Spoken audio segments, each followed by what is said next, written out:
Assalamualaikum warahmatullahi wabarakatuh. Ila hadratin nabiyil mustafa sayyidina maulana Muhammadin sallallahu alaihi wasallam wa ala alihi wa sahbihi wa dzurriyyatihi wa auladihi wa azwajihi. Thumma nakhussu khussan khassa li hadrati syekhina wa murabbi ruhina Syekh Abdul Karim Lirboyo, Syekh Marzuki Dahlan Lirboyo, Syekh Mahruz Ali Lirboyo, Syekh Ahmad Idris Marzuki Lirboyo, Syekh Abdul Aziz Mansur Paculkun, Syekh Farhan Jangkung Harjo Mat Hasan Jangkung Jilin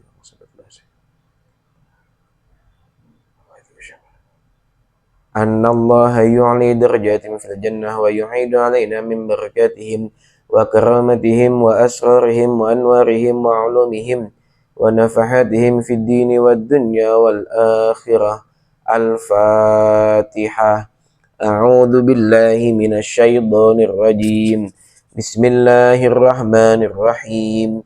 Alhamdulillahi rabbil alamin. Ar-Rahmanir Rahim. Maliki yaumiddin. Iyyaka na'budu wa iyyaka nasta'in. Ihdinas siratal mustaqim. Siratal ladzina an'amta 'alaihim ghairil maghdubi 'alaihim waladdallin. Rabbighfirli wa liwalidayya wa lil mu'minina amin. Bismillahirrahmanirrahim. Alhamdulillahi rabbil alamin. Wa bihi nasta'inu ala umurid dunya waddin. Wassalatu wassalamu ala sayyidil mursalin sayyidina wa maulana Muhammadin wa ala alihi wa sahbihi ajma'in. Rabbi shrah li sadri wa yassir li amri wahlul 'uqdatam min lisani yafqahu qawli, amma ba'd. Qala Allah ta'ala fi kitabihil karim, a'udzu billahi minasy syaithanir rajim. Innallaha wa malaikatahu yusalluna 'alan nabi. Ya ayyuhalladzina amanu sallu 'alaihi wa sallimu taslima. Ibu-ibu yang dirahmati oleh Allah, alhamdulillahi rabbil alamin. Segala puji mari kita panjatkan kehadirat Allah Subhanahu wa ta'ala atas segala limpahan rahmatnya, atas segala karunia-Nya. Alhamdulillahi rabbil alamin, kita masih bisa berjumpa, kita masih bisa bertemu dalam keadaan sehat walafiat tanpa suatu halangan apapun. Salawat serta salam selalu tercurahkan kepada baginda kita Nabi Agung Nabi Muhammad sallallahu alaihi wasallam. Mudah-mudahan dengan berkah maulid, berkah bulan maulid pada waktu ini, berkah maulid pada bulan Rabiul Awal ini, mudah-mudahan bisa menjadikan kita umat beliau yang kelak mendapatkan syafaatul uzma di yaumil qiyamah. Amin amin ya rabbal alamin. Biqaulina Allahumma salli ala sayyidina Muhammad wa ala ali sayyidina Muhammad. Ibu-ibu yang dirahmati oleh Allah, sebelum kita mulai pembahasan, sebelum kita mulai pengajian pada siang hari ini, ada satu pertanyaan masuk terkait jenazah perempuan saat sudah dibungkus kain kafan dan siap untuk disolatkan, ternyata banyak dari sanak saudara, banyak dari kerabat, menantu, cucu, anak, dan yang lain sebagainya dari pihak keluarga mencium mayit atau mencium jenazah perempuan tersebut. Posisinya jenazah itu sudah dimandikan dan sudah diwudukan. Yang jadi pertanyaan, apakah wudunya si jenazah ini batal? Ibu-ibu yang dirahmati oleh Allah, yang perlu kita ketahui adalah bahwa kalau yang ditanya itu adalah menantu laki-laki mencium jenazah mertua yang perempuan, atau sebaliknya, menantu perempuan mencium jenazah mertua laki-laki, ini statusnya tidak membatalkan ibu-ibu. Jadi saat masih hidup pun, menantu dan mertua itu statusnya mahram. Di mana mahramnya itu terbentuk atau wujud di saat si menantu ini menikahi si anak dari orang tua tersebut, dari mertua tersebut. Jadi orang lain itu statusnya bisa menjadi mahram di saat menikah dengan anak kita. Jadi ibu-ibu sekalian, kalau punya mantu laki-laki, itu statusnya mahram sehingga wudunya itu tidak membatalkan.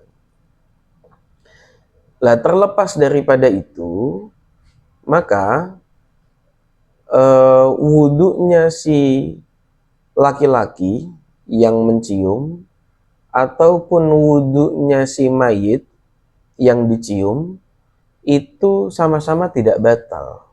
Karena di waktu hidup pun statusnya itu mahram dan tidak membatalkan wudu. Namun andaikan yang mencium itu bukan keluarga, yang mencium itu bukan mahram, misal tetangga semisal, ya kan? Tetangga semisal yang meninggal itu nenek-nenek perempuan, kemudian ada anaknya tetangga laki-laki yang sudah balik, kemudian mencium dalam rangka hormat terhadap jenazah si nenek tersebut, maka batal atau tidak wudunya. Kalau wudunya yang mencium dalam artian orang yang masih hidup, batal ibu-ibu. Tapi kalau wudunya si mayit atau jenazah ini tidak batal. Meskipun yang mencium itu bukan mahramnya, yang mencium itu bukan sanak keluarganya, itu tidak batal. Jadi yang batal hanya yang hidup saja. Ini bukan hanya masalah mencium ibu-ibu ya, tapi juga terkait permasalahan bersentuhan kulit. Kita kan kemarin belajar terkait perkara yang membatalkan wudhu, diantaranya adalah bersentuhan kulit antara laki-laki dan perempuan yang bukan mahram. Yang bukan mahram, yang tidak ada hubungan keluarga, sanak kerabat. Nah maka ketika bersentuhan kulit ini antara orang yang bukan mahram, laki-laki dengan perempuan yang bukan mahram, maka di saat hidup membatalkan, di saat meninggal pun juga membatalkan. Tapi yang batal hanya yang hidup saja. Untuk wudunya yang meninggal atau yang wafat, yang sudah dimandikan dan diwudukan, itu wudunya tidak batal sehingga tidak perlu untuk diulangi lagi. Begitu. Maka yang perlu diketahui juga, wudunya si mayit itu juga hukumnya sunnah. Cuma yang memang jarang ada yang meninggalkan. Rata-rata ya setelah dimandikan ya diwudukan. Setelah dimandikan diwudukan. Nah, wudunya si mayit ini apakah batal karena disentuh kulitnya oleh laki-laki yang bukan mahram? Tidak batal. Tapi wudunya laki-laki yang masih hidup ini yang batal. Begitupun sebaliknya, jenazahnya laki-laki, ada wanita ajnabiyah, wanita lain yang tidak ada hubungan sanak keluarga, bukan mahram, kemudian menyentuh tangannya si laki-laki semisal, itu tidak membatalkan bagi si jenazah, tapi membatalkan wudhu bagi yang masih hidup. Gitu. Dalam kitabnya Kasyifatus Saja, Al-Imam An-Nawawi, Imam Nawawi Banten, beliau mengatakan salah satu di antara perkara yang membatalkan wudhu adalah iltiqa'u basyaratai rajulin wa mra'atin. Bersentuhannya dua kulit, yakni kulit laki-laki bersentuhan dengan kulit perempuan. Kabiro ini yang kedua-duanya sama-sama dewasa semuanya. Ini nisbatnya buat anak kecil itu ya umur 7 tahun itu sudah dikatakan membatalkan wudhu, ibu-ibu. Tapi kalau anak kecil yang di bawah umur 7 tahun, misal yang ibu-ibu menyentuh anak laki-laki umur 6 tahun semisal, itu tidak membatalkan wudhunya, meskipun anak itu anak orang. Tapi kalau ibu-ibu nyentuh anak yang berumur 7 tahun ke atas, umur 8 tahun, 10 tahun misal, meskipun masih kelihatan kecil, itu tetap membatalkan wudhu bagi ibu-ibu. Itu karena sudah memenuhi syarat kabiraini, yakni sama-sama sudah dianggap besar. Kemudian ajnabiyah ini itu berarti tidak memiliki hubungan darah, bukan sanak kerabat. Kemudian min ghairi hailin, dengan tanpa adanya penghalang. Kalau bersentuhan kulitnya itu masih ada penghalangnya, misal pakai sarung tangan, misal pakai kain mukena, gitu, itu tidak membatalkan. Makanya ibu-ibu semisal habis wudhu mau berangkat jamaah subuh, tiba-tiba di jalan ketemu anak-anak atau ketemu bocah yang udah di atas 7 tahun, atau ketemu siapa, mau salim ke ibu-ibu, mau salim, daripada batal wudhunya, ya udah itu tangan dilapisin pakai mukena, suruh salim, itu supaya nggak batal. Karena batalnya wudhu ketika min ghairi hailin, yakni tidak ada penghalang di antara keduanya. Kemudian wayantaqidu wudu'u kullin minhuma min labdatin aula, kedua-duanya batal, gitu. Kedua-duanya batal, yang menyentuh batal, yang disentuh itu juga batal. Jadi meskipun tersentuhnya itu tidak sengaja, ya, tersentuhnya tidak sengaja, misal ibu-ibu sama suami, ibu-ibu sama suaminya itu kan tidak ada hubungan mahram, ibu-ibu, tidak ada hubungan darah. Kalau ada hubungan darah nggak mungkin boleh menikah, kan tidak ada hubungan darah. Itu yang semisal ibu-ibu disentuh sama suaminya, nggak sengaja ataupun sengaja, itu tetap batal wudhunya. Min laddatin aula, entah itu dengan merasakan enak, nikmat atau tidak, itu tetap membatalkan. Amdan au sahwan, sengaja atau lupa. Bi'undwin salimin au asal, dengan tangan atau anggota yang masih sehat, atau dengan anggota yang sudah lumpuh. Misal ada orang tangannya lumpuh, kemudian tangannya itu tersentuh setelah wudhu, tangannya itu tersentuh dengan orang lain yang bukan mahramnya, semisal tersentuh dengan suaminya, itu juga tetap membatalkan, karena yang diitibar itu adalah kulit, ibu-ibu. Yang diitibar adalah kulit. Meskipun anggotanya sudah lumpuh, tapi masih ada kulitnya, maka ketika bersentuhan dengan orang lain sesuai syarat-syarat tadi, maka tetap membatalkan. Walau kana ar-rajulu harman, meskipun si laki-laki ini adalah laki-laki yang sudah tua renta. Walau kana ahaduhuma mayitan, lakin la yantaqidu wudu'ul mayit. Begitu pula meskipun yang salah satunya mayit, akan tetapi wudunya mayit tidak batal. Jadi kesimpulannya, ketika ada orang lain yang bukan hubungan keluarga, bukan hubungan darah, menyentuh kulit jenazah yang sudah memiliki wudhu, maka wudhunya yang hidup itu batal, wudhunya yang wafat itu tidak batal. Karena memang sudah tidak ada kegunaan sebenarnya wudhunya si mayit itu. Wudhu itu kan ketika masih hidup fungsinya supaya apa? Supaya sah sholatnya. Makanya jadi syarat sah sholat, supaya boleh untuk menyentuh Al-Quran. Kan begitu ibu-ibu ya. Tapi andaikan sudah wafat, sudah tidak bisa sholat, sudah tidak bisa mengaji dan yang lain sebagainya, maka wudhunya itu tidak berfungsi apa-apa. Akhirnya wudhunya si mayit ini yang sudah dilakukan oleh orang yang memandikan, itu hukumnya statusnya tidak batal.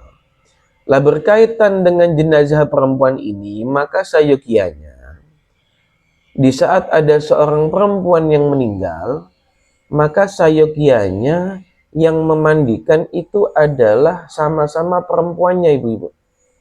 Sama-sama perempuannya. Jadi justru meskipun ada hubungan suami, misal suami, meskipun suami itu urutannya terakhir setelah nggak ada perempuan sama sekali yang memandikan. Jadi urutannya itu adalah yang pertama perempuan yang masih ada hubungan kerabat. Kalau seumpama nggak ada perempuan yang punya hubungan dekat, kemudian baru perempuan yang tidak ada hubungan sama sekali. Baru setelah tidak ada perempuan semuanya ini, maka baru yang lebih utama adalah laki-laki. Setelah laki-laki suami. Seumpama suaminya juga nggak ada atau nggak bisa, maka baru laki-laki yang punya hubungan mahram, semisal anaknya, semisal cucunya, semisal bapaknya atau siapa. Gitu. Tidak diperbolehkan ketika yang wafat itu perempuan, kemudian yang memandikan itu adalah laki-laki yang tidak memiliki hubungan mahram. Mahram itu apa sih, ibu-ibu? Mahram itu kan bahasa Arab. Maknanya apa? Maknanya itu orang yang haram untuk dinikah. Orang yang haram untuk dinikah. Ibu-ibu sama anaknya haram menikah. Ibu-ibu sama bapaknya haram untuk menikah. Kan gitu. Ibu-ibu sama suaminya boleh nggak nikah? Boleh. Maka ibu-ibu sama suami itu bukan mahram. Ibu-ibu sama si anak mahram. Ibu-ibu sama bapaknya mahram. Ibu-ibu sama keponakan mahram, karena ibu-ibu nggak boleh nikah sama keponakan. Ibu-ibu sama kakak, kalau punya kakak laki-laki, ya mahram, karena memang haram untuk menikah dengan kakak, kan begitu. Jadi mahram itu adalah maknanya hubungan yang haram untuk dinikahi, atau orang yang haram untuk dinikahi. Nah, ketika orang yang haram untuk dinikahi, maka ketika bersentuhan kulit dengan orang tersebut, itu hukumnya tidak membatalkan wudhu. Begitu ibu-ibu untuk pertanyaan yang masuk. Kemudian kita mulai pengajian kita pada siang hari ini. Alhamdulillahirabbil alamin. Sekarang insya Allah itu kalau nggak salah tanggal 7 bulan Rabiul Awal. Bulan Rabiul Awal, di mana bulan yang paling mulia. Jadi para ulama itu khilaf, para ulama itu berbeda pendapat. Ada yang berpendapat bulan yang paling mulia itu adalah bulan Ramadan. Tapi ada juga yang berpendapat bulan yang paling mulia justru itu adalah bulan Rabiul Awal. Kenapa bulan Rabiul Awal dikatakan bulan yang paling mulia? Karena di dalamnya lahir seorang manusia yang paling mulia. Meskipun lahirnya itu setelah jauh Nabi Adam lahir, namun kemuliaannya Nabi Muhammad itu lebih mulia dari semua orang sejak Nabi Adam sampai hari kiamat nanti. Tidak ada orang yang paling mulia, tidak ada orang yang lebih mulia dibandingkan Nabi Muhammad Sallallahu Alaihi Wasallam. Lah karena beliau ini lahir di bulan Rabiul Awal atau bulan Maulid, maka bulan Rabiul Awal ini menjadi bulan yang paling mulia menurut sebagian ulama, meskipun dibandingkan dengan bulan Ramadan. Lah kenapa dianggap paling mulia ketika lahirnya orang yang paling mulia? Karena seluruh kebaikan, karena seluruh ibadah, segala bentuk perbuatan baik di muka bumi ini, andai tidak ada Nabi Muhammad Sallallahu Alaihi Wasallam, maka tidak ada pengajaran baik itu, tidak ada ibadah baik itu. Karena semua perkara baik, semua akhlak-akhlak terpuji, tidak ada satupun yang tidak bersambung kepada Rasulullah Muhammad Sallallahu Alaihi Wasallam. Makanya dalam maulidnya Simtud Duror, beliau Al-Habib Ali mengatakan, fama min khuluqin fil bariyati mahmud illa wa huwa mutalaqqan an zainil wujud. Tidak ada akhlak atau budi pekerti yang baik yang kemudian berlaku di muka bumi ini, kecuali hal itu pasti bersambung kepada Rasulullah Muhammad Sallallahu Alaihi Wasallam. Maka karena bulan Maulid ini lahir seorang manusia yang paling mulia, maka bulan Maulid ini dianggap bulan yang paling mulia meskipun dibandingkan dengan bulan Ramadan. Maka ayo ibu-ibu, salah satu kesunahan, salah satu perkara baik yang patut untuk kita lakukan, yang patut untuk kita rasakan sebagai umatnya Nabi Muhammad adalah di saat bulan Maulid, maka kita bergembira. Kita nggak perlu sholat, kita nggak perlu dzikir, kita nggak perlu sampai puasa. Kita bergembira saja atas datangnya bulan Maulid, atas lahirnya Kanjeng Nabi di bulan Maulid, itu sudah menjadi pahala yang sangat besar di sisi Allah Subhanahu wa Ta'ala. Bayangkan Abu Lahab ini adalah pamannya Kanjeng Nabi Muhammad, akan tetapi Abu Lahab ini juga menjadi salah satu musuh atau orang yang membenci Nabi Muhammad, yang tidak mau beriman kepada Nabi Muhammad. Abu Lahab ini mendapat keringanan dari Allah ketika di neraka nanti setiap hari Senin. Kenapa setiap hari Senin mendapatkan keringanan siksaan? Karena Abu Lahab di waktu Rasulullah itu lahir di hari Senin, Abu Lahab ini mengekspresikan kegembiraannya dengan memerdekakan salah satu budaknya. Jadi salah satu budaknya Abu Lahab ini dibebaskan, dimerdekakan oleh Abu Lahab, saking untuk mengekspresikan kegembiraan Abu Lahab atas lahirnya kemenakan, yakni Nabi Muhammad Sallallahu Alaihi Wasallam. Meskipun dia itu tidak tahu kelak ketika Nabi Muhammad besar, Abu Lahab ini akan membenci Nabi Muhammad dan tidak mau mengimani Nabi Muhammad. Tapi karena berkah dari kegembiraannya atas lahirnya Nabi Muhammad, Abu Lahab ini mendapatkan keringanan di neraka di setiap hari Senin.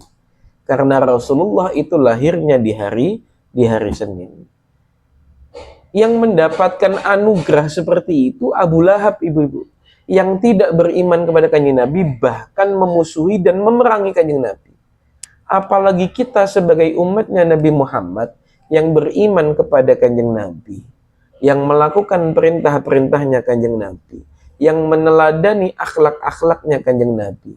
Ketika kita bergembira dengan datangnya bulan Maulid, karena bulan Maulid adalah lahirnya Rasulullah Sallallahu Alaihi Wasallam, maka betapa besar anugerah yang Allah berikan kepada kita semuanya.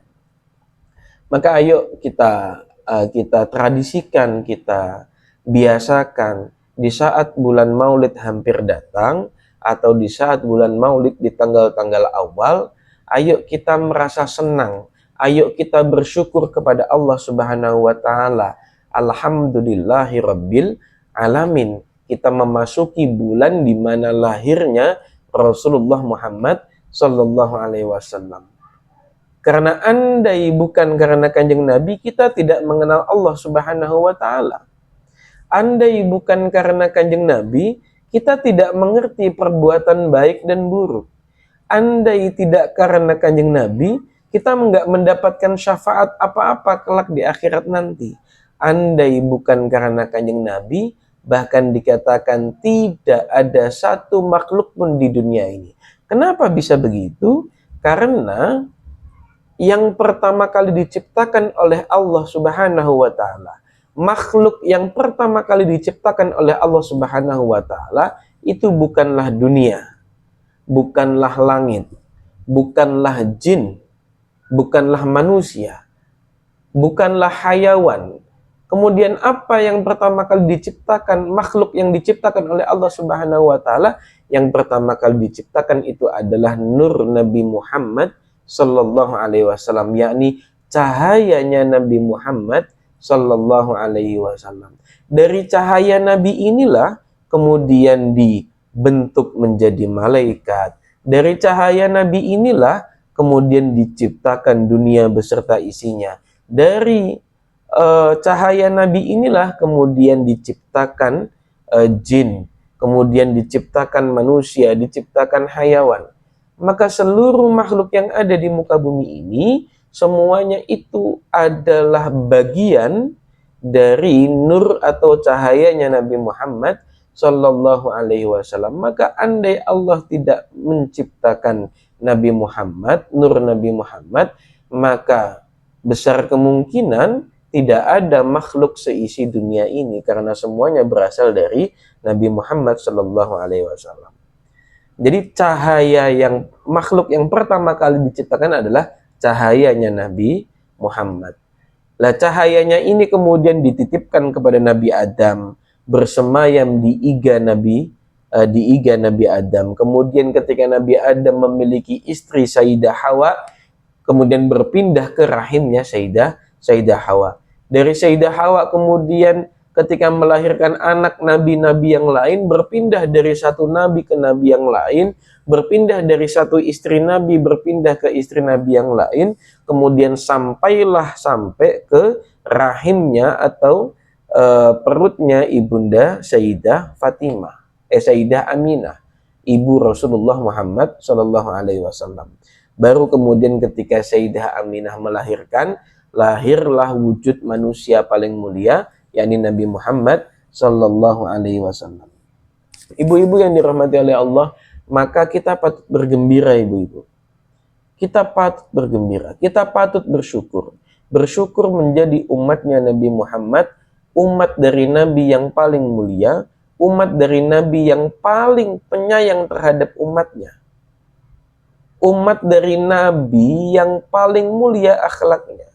Berulang kali saya ceritakan bagaimana Rasulullah itu memiliki perangai dan akhlak yang sangat mulia. Rasulullah itu tidak pernah membenci orang lain. Rasulullah itu tidak pernah kemudian menghardik orang lain.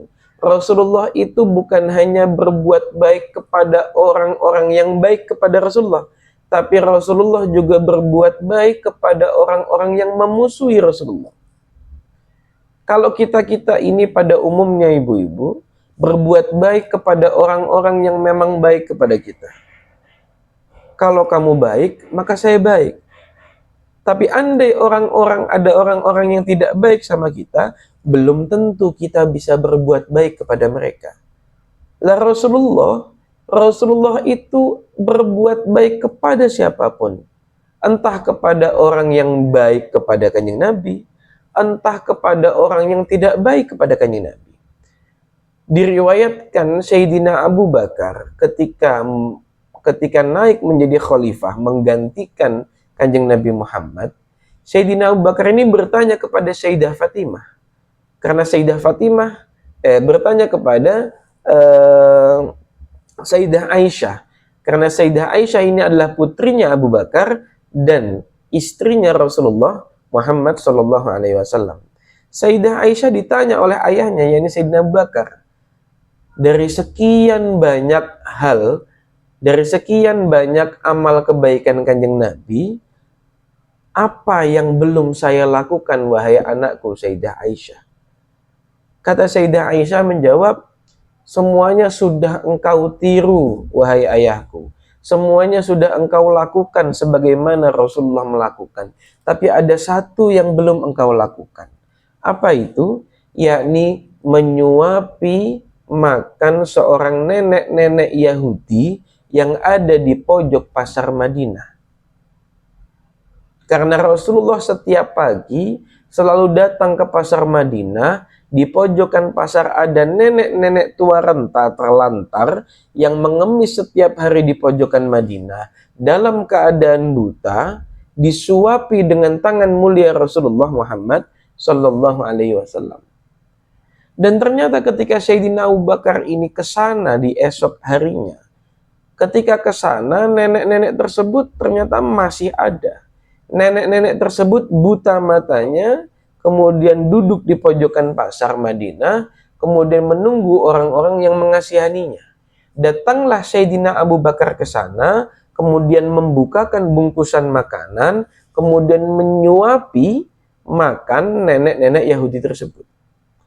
Ternyata saat disuapi makanan oleh Sayyidina Abu Bakar, nenek-nenek yang buta tersebut itu makan sambil mencaci maki orang yang bernama Muhammad. Akhirnya Sayyidina Abu Bakar itu kupingnya panas.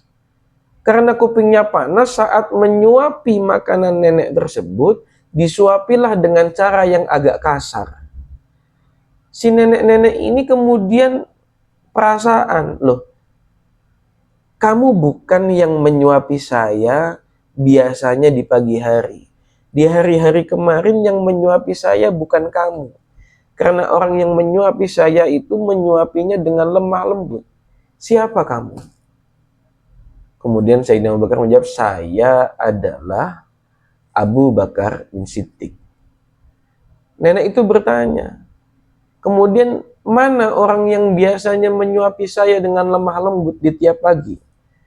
Sayyidina Abu Bakar menjawab, orang yang setiap pagi menyuapi engkau dalam keadaan buta, itu adalah Muhammad sallallahu alaihi wasallam yang engkau caci setiap pagi saat dia menyuapimu dengan lemah lembut, yang selalu engkau hina-hina padahal ia setiap pagi itu membawakan makanan kepadamu, dan dia sekarang sudah wafat dan aku adalah penggantinya. Nenek tersebut langsung menangis, kemudian akhirnya masuk Islam.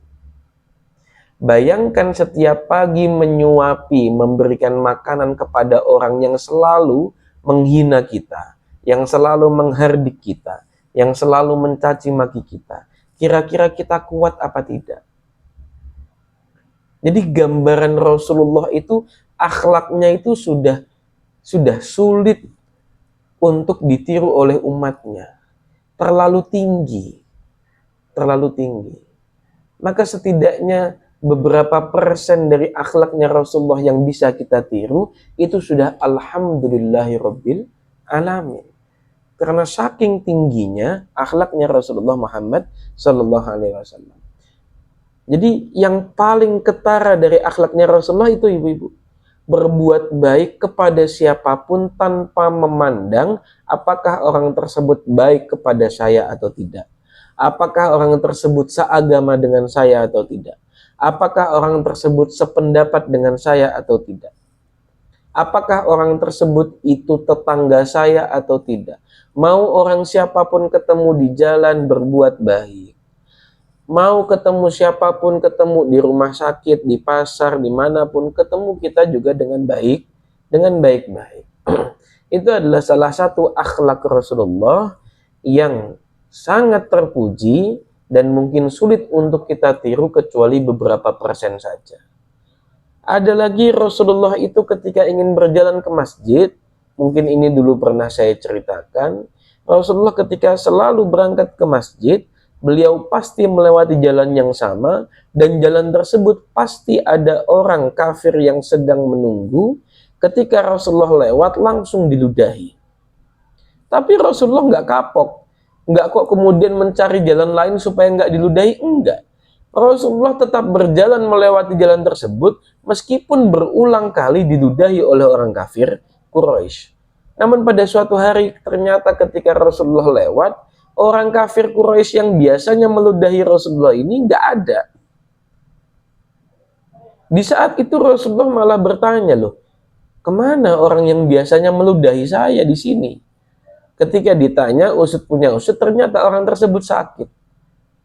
Akhirnya dengan tanpa pikir panjang, Rasulullah itu langsung menjenguk orang kafir tersebut yang biasanya meludahi Rasulullah. Dan ternyata orang kafir tersebut kaget. Kenapa kaget? Karena dari sekian sanak kerabat, dari sekian teman-teman dekat, tidak ada satupun yang menyambangi, yang menjenguk dia ketika sakit. Justru Nabi Muhammad yang setiap hari diludahi oleh dia, justru malah orang yang pertama kali menjenguk dia saat sakit.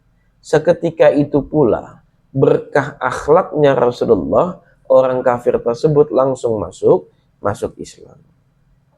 Lah itu mungkin sedikit, ibu-ibu, akhlak Rasulullah yang dari sekian ribu, dari sekian banyak akhlak Rasulullah yang terpuji, yang mungkin bisa kita jadikan gambaran betapa Rasulullah itu bukan hanya mengajarkan agama dengan segala syariatnya.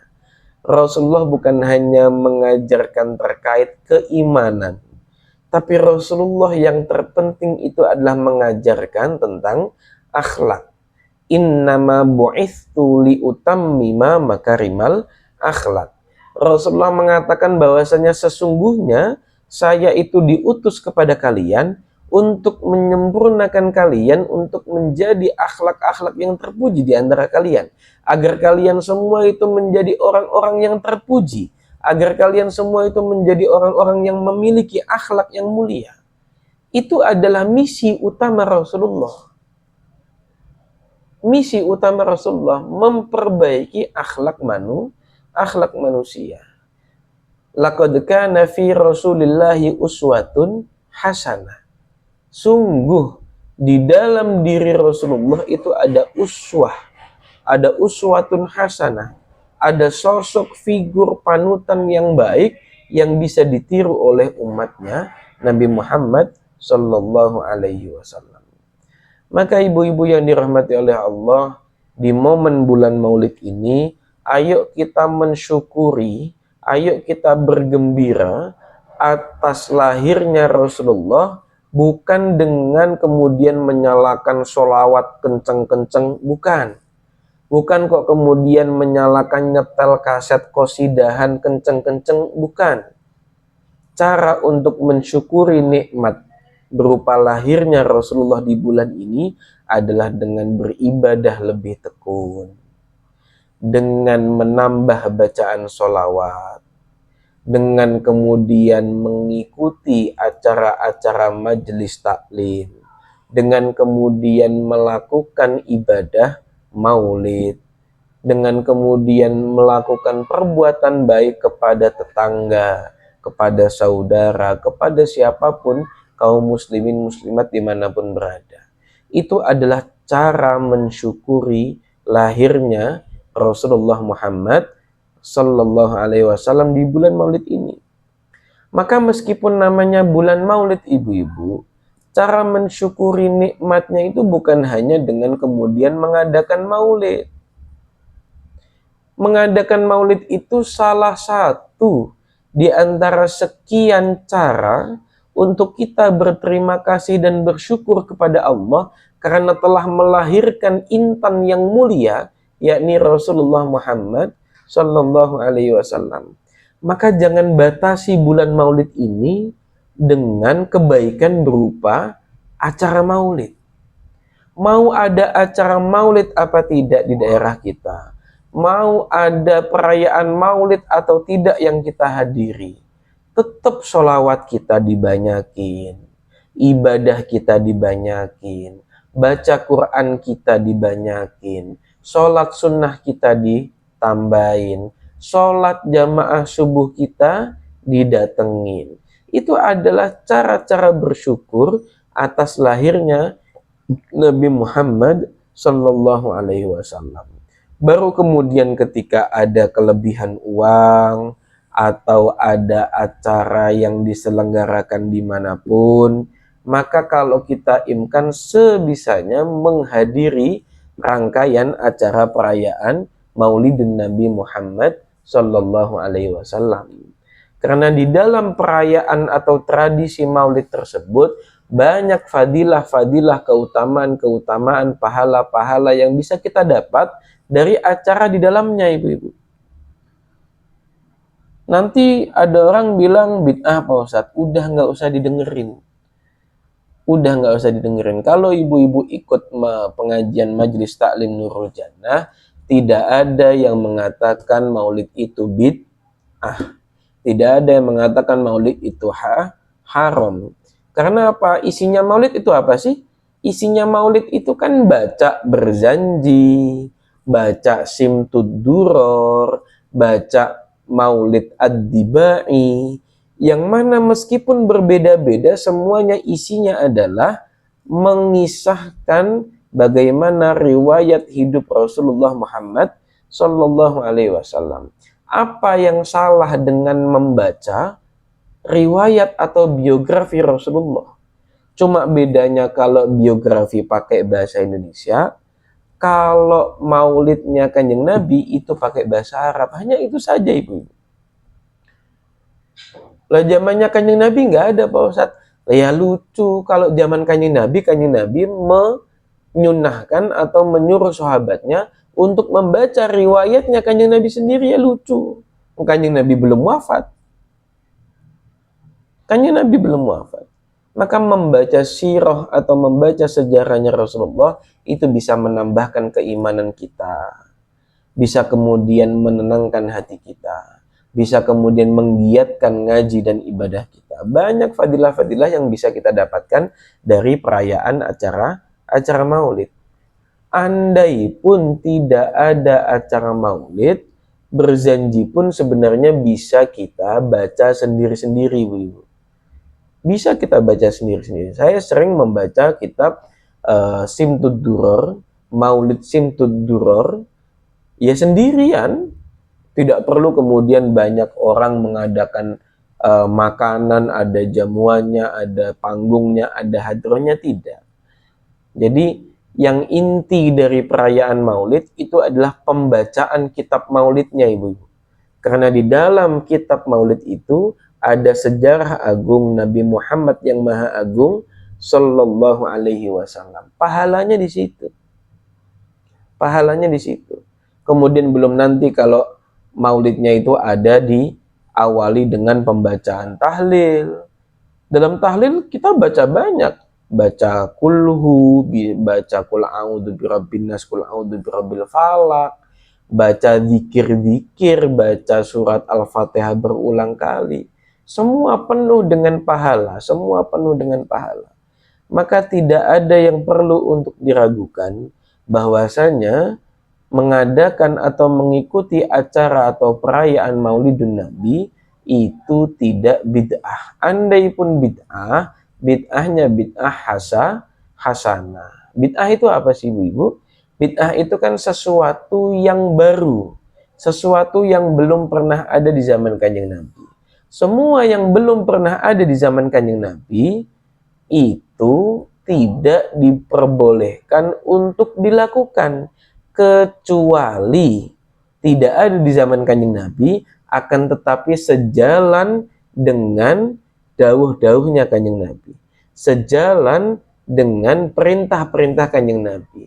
Secara prinsip itu sesuai dengan perkataannya Kanjeng Nabi Muhammad Sallallahu Alaihi Wasallam. Seperti maulid ini. Maulid ini diadakan, acara maulid yang dimanapun tempat selalu merayakan, itu dalam rangka syukur kepada Allah karena telah memberikan nikmat yang paling agung, yakni lahirnya Nabi Muhammad ke dunia. Maka sudahlah ibu-ibu ketika ada orang yang bilang ini bid'ah, ini musyrik, ini bid'ah, ini musyrik. Cukup, tidak usah didengarkan. Yang penting di dalam maulid itu saya mendapatkan manfaat, di dalam maulid itu saya mendapatkan barokah, di dalam maulid itu saya berkumpul dengan orang-orang yang baik, di dalam maulid itu saya berhenti melakukan perkara yang tidak baik, di dalam maulid itu kita bisa mendapatkan keberkahan makanan yang dibacakan kalimat thayyibah, makanan-makanan yang dibacakan kalimat-kalimat yang baik, yakni berupa maulid, tahlil, zikir, Al-Quran. Semua makanan dan minuman itu akan menjadi keberkahan bagi kita, akan menjadi keberkahan bagi keluarga kita, bagi siapapun yang memakan atau meminum makanan dan minuman tersebut. Maka ibu-ibu yang dirahmati oleh Allah, cukup saya kira perayaan bulan maulid ini, perayaan bulan maulid dimanapun tempatnya, mau di masjid, mau di musola, mau di RT, mau di RW, dimanapun tempatnya, andai kita imkan dan ada waktu dan bisa meluangkan waktu, maka sebaiknya kita hadiri. Sebaiknya kita hadiri. Kemudian andai tidak di bulan maulid pun, kita kan selalu melakukan di waktu malam Jumat. Di malam Jumat kita berjanjian, berjanji. Berjanji itu adalah kitab yang isinya sejarahnya Nabi Muhammad sallallahu alaihi wasallam. Kemudian selanjutnya adalah memperbanyak sholawat, ibu-ibu yang jangan lupa, jangan sampai ketinggalan. Kalau di hari-hari biasa kita baca 1000 kali dalam satu hari, maka khusus edisi maulid ini ayo kita tingkatin. Ayo kita tingkatin. Naik ke jadi 11.000. Naik ke jadi 2.000 semisal.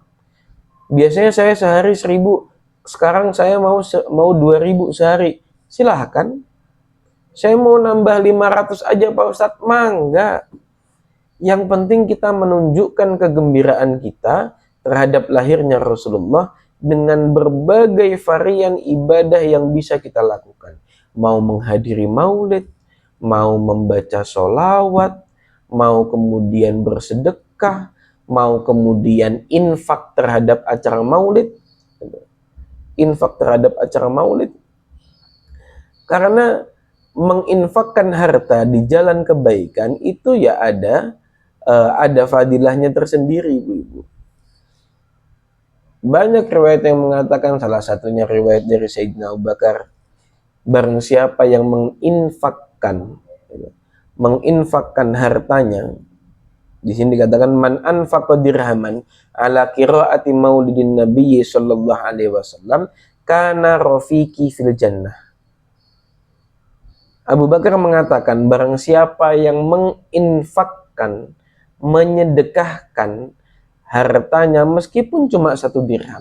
Kalau kita gambarkan sekarang ya, meskipun cuma 1.000 rupiah disumbangkan untuk acara maulid, maka ia akan menjadi sahabatku kelak di surga. Sayyidina Umar mengatakan, man 'azzama maulidan nabi faqad ahyal Islam. Barang siapa yang menghidupkan maulidnya Kanjeng Nabi, menghidupkan perayaan maulidnya Nabi, maka ia sungguhnya telah menghidupkan agama Islam. Sayyidina Utsman mengatakan, man anfaqa dirhaman ala qiraati maulidin Nabi faka'annama syahida ghazwata Badrin wa Hunain. Barang siapa yang menginfakkan hartanya meskipun 1.000 rupiah untuk pembacaan maulid Kanjeng Nabi, maka seolah-olah dia itu mendapatkan pahala syahid gugur di medan perang Badar dan perang Hunain. Maka pahalanya sangat besar, ibu-ibu. Pahalanya sangat besar.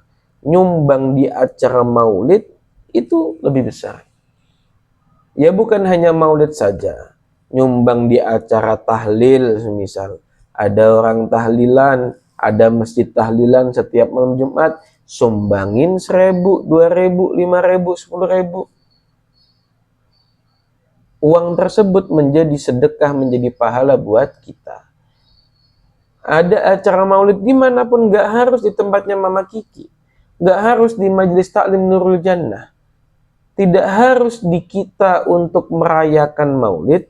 Dimanapun ada acara maulid, kita nyumbang berkah buat harta kita, kita nyumbang berkah buat keluarga kita. Jadi diniatin, misal ada pamflet, ada spanduk, akan diadakan maulidun Nabi tanggal sekian di masjid ini semisal. Kasih sedekah ke masjid itu, bilang untuk perayaan maulid.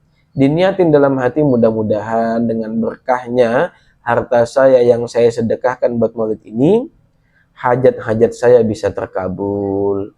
Anak-anak saya misal yang sakit bisa sembuh. Ada masalah, ada ini dan itu problem bisa terselesaikan. Maka banyak cara untuk mensyukuri lahirnya Kanjeng Nabi Muhammad. Tidak harus dengan mengadakan maulid, bisa dengan menghadiri maulid, bisa dengan infak dana terhadap maulid, bisa untuk membaca sholawat diperbanyak, bisa untuk menambah ibadah-ibadah yang lain. Mau sholat sunnah, mau dzikir, mau baca Quran. Segala sesuatu ibadah, semuanya itu bersumber, semuanya itu bersambung sanadnya kepada Rasulullah Muhammad sallallahu alaihi wasallam. Maka ibu-ibu yang dirahmati oleh Allah, dengan berkah bulan Maulid ini, berkah lahirnya Rasulullah ini, ayo kita berdoa mudah-mudahan sanak keluarga kita yang sedang sakit mudah-mudahan disembuhkan oleh Allah Subhanahu wa taala. Orang-orang sekitar kita, orang tua kita, adik-adik kita, anak-anak kita, suami-suami kita, tetangga-tetangga kita, orang sekitar kita, sanak saudara kita yang sedang sakit mudah-mudahan diangkat penyakitnya oleh Allah Subhanahu wa taala. Yang belum sehat mudah-mudahan disehatin sama Allah Subhanahu wa taala. Terutama untuk ibunda kami, Mama Kiki yang sedang sakit, mudah-mudahan diangkat penyakitnya, disehatkan oleh Allah Subhanahu wa taala. Bagi yang punya hajat, mudah-mudahan hajatnya dikabulkan oleh Allah Subhanahu wa taala. Yang punya utang, mudah-mudahan utangnya dilunasin oleh Allah Subhanahu wa taala. Mudah-mudahan yang punya problem, yang punya masalah, yang punya kegundahan, yang punya kegelisahan, semuanya dihapuskan dan digantikan dengan kebahagiaan dari Allah Subhanahu wa taala. Mudah-mudahan yang rizkinya mungkin lagi seret, rizkinya mungkin masih tersendat, rizkinya mungkin masih terlambat, berkah bulan Maulid, berkah majelis taklim di bulan Maulid, berkah lahirnya Kanjeng Nabi, mudah-mudahan dilancarkan rizkinya oleh Allah Subhanahu wa taala, dilimpahkan rizkinya oleh Allah Subhanahu wa taala dengan rizki yang halalan thayyiban, dengan rizki yang berkah dan bermanfaat untuk semua umat manusia, untuk semua umatnya Nabi Muhammad sallallahu alaihi wasallam. Mudah-mudahan lingkungan sekitar kita menjadi lingkungan yang baik, menjadi lingkungan yang bermanfaat, menjadi lingkungan yang bisa menjaga anak-anak kita, bisa menjaga keluarga kita, agar terhindar dari segala sesuatu, segala keburukan di luar sana. Amin amin ya rabbal alamin. Bismillahirrahmanirrahim. Alhamdulillahirabbil alamin. Hamdan yuafi ni'amahu wa yukafi mazidah. Ya Rabbana lakal hamdu wa lakal syukru kama yanbaghi li jalali wajhikal karimi wa 'azimi sultanik. Allahumma salli ala sayyidina Muhammadin tibbil qulubi wa dawaiha wa 'afiyatil abdani wa shifaiha wa nuril absari wa diyaiha wa 'ala alihi washabihi wasallim. Allahumma ighfir lana dhunubana wa liwalidayna warhamhuma kama rabbayana shighara. Rabbana dhalamna anfusana wa illam taghfir lana wa tarhamna lanakunanna minal khasirin. Rabbana hab lana min azwajina wa dhurriyyatina qurrata a'yun waj'alna lil muttaqina imama. Rabbana la tuzigh qulubana ba'da idh hadaytana wa hab lana min ladunka rahmah innaka antal wahhab. Rabbana atina fid dunya hasanah wa fil akhirati hasanah wa qina adzabannar. Wa sallallahu ala sayyidina Muhammadin nabiyil ummi wa ala alihi wasallam. Subhana rabbika rabbil izzati amma yasifun wa salamun alal mursalin walhamdulillahi rabbil alamin. Bisirril Fatihah. A'udzu billahi minasy syaithanir rajim. Bismillahirrahmanirrahim. Alhamdulillahi rabbil alamin. Ar-Rahmanir Rahim. Maliki yaumiddin. Iyyaka na'budu wa iyyaka nasta'in. Ihdinas siratal mustaqim. Siratal ladzina an'amta 'alaihim ghairil maghdubi 'alaihim waladdallin. Rabbi firli wa liwalidayya walil mu'minina amin. Kurang lebihnya mohon maaf. Wal afu minkum. Assalamualaikum warahmatullahi wabarakatuh.